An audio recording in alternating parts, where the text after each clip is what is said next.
place where everybody had a hustle. Some people had brains, some people had muscle, some people had both, a dangerous combination. A couple steps ahead of any sticky situation. Know when to make the move and know when to stay and be patient. And just because you're flesh and blood doesn't make you related. She used to tell me a story about the amazing glaze. Him and your pops was like brothers, but that nigga was crazy. Me in early late 80s, Brooklyn the murder capital, where it wasn't frowned on if you had to bust a cat or two. Just keep it rational, never radical. Watch your attitude, and if you made it out, and show your gratitude. Hey, good day, good day, good day, good day, everybody.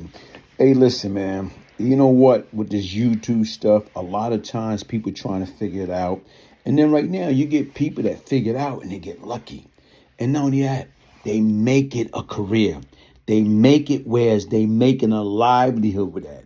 So you got these individuals that don't want to go out there and punch a clock, don't want to go out there and get a real job. They just start dependent upon YouTube to pay their bills, man. And right now, don't get me wrong, you got some people are more successful than others, but then again, how long is that gonna last? You still gotta pay your bills. You still gotta, like, look at No Jumper. No Jumper been doing it for how many years? But once again, what he say, he ran into problem because guess what? Things start getting slow. So you know what? He lost his Instagram channel monetization. And then right now is, I guess, like the content. You wasn't getting as much as you once was. But he made a hell of an investment. He bought a building. Mortgage is only, over $20,000 a month. That's a lot. Okay, then you look at Hoffa. What is his situation? What is his predicament? So basically right now, according to him, he was subleasing his space from somebody else. No. But then again, what happened? He lost the barber shop. So once again, these guys got to go back and deal with reality and get themselves a jobby job. Adam 22 say he's still all right. Okay, his kids can still go to private school. But then again, if you look at it, Gully TV is smarter than Adam 22 and Hoffa. You know why? Because Girly TV don't have to pay no rent. He live with his mama. He live in her basement. Every time you listen to this cat, you hear that little chirping sound. Like the little smoke detectors going off. So once again, hey, you got to call a spade a spade. He's doing his content. And what he say? He just happy. He just got a Facebook check. You know, he's all happy like, man. So he got all type of revenue come. He knit his little hat like a little girl. So he got all type of revenue coming in, man. Hey, folks, listen, man. Listen to these guys.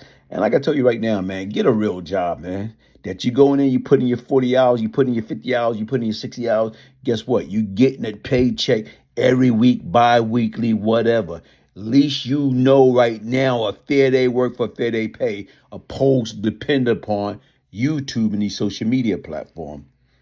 Clowns.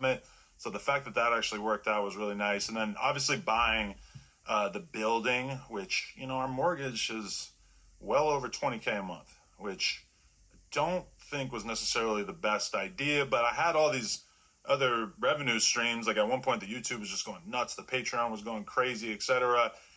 And buying a space that cost that much didn't seem like a bad idea. It didn't seem like it was something that could potentially hurt the business. I also felt like we were growing so much and scaling up that we needed more and more room to grow. After 3 years in the same space, it's just kind of more clear to me that I know what this business is now. There's only so much content that we're going to be able to produce that is going to be profitable.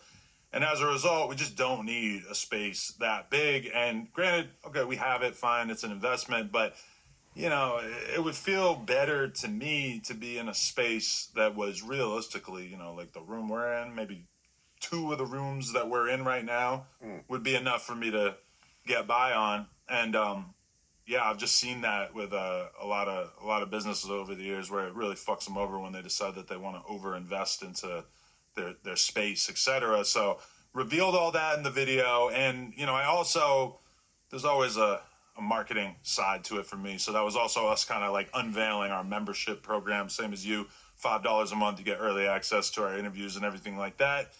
And yeah, also then we got the Instagram back, which is probably the best thing that could have possibly happened to us from me making that video. So I explained it in the video, but am I personally going broke? No. I do porn. I have a very successful business called Plug Talk.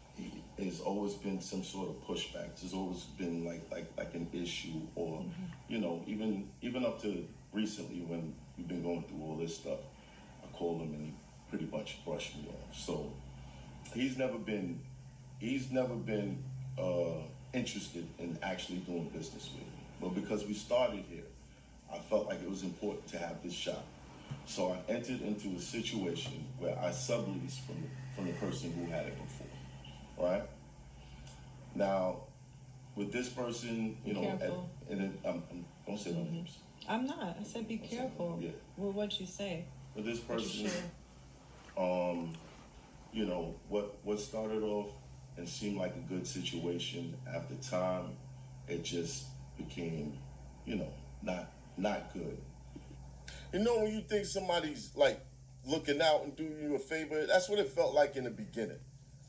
So after a while, I realized, like, oh, hold on. Certain shit just, like, even the impression that the landlord had about me. Yeah. Where that came from? Where did that come from? And then later on, I'm learning, like, you were supposed to hold the lease for a certain amount of time, so you couldn't really shift all that. You was gonna owe money. Monetize content on Instagram, you get paid from Facebook. I think Instagram and Facebook is partners, are the same thing. But yeah, I got my first Facebook check the other day, man. Caught me off guard like a motherfucker too. But I'm on that straight up. We got some things to talk about. There's a lot going on this great day. As y'all know, if you watch my previous video, breaking news. As you listen to Adam 22, what he's telling you right now is he took his money and he invested.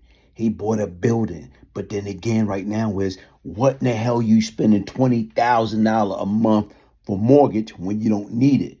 Then you look at math bitching, moaning, groaning, complaining. You know, what are you going to do next?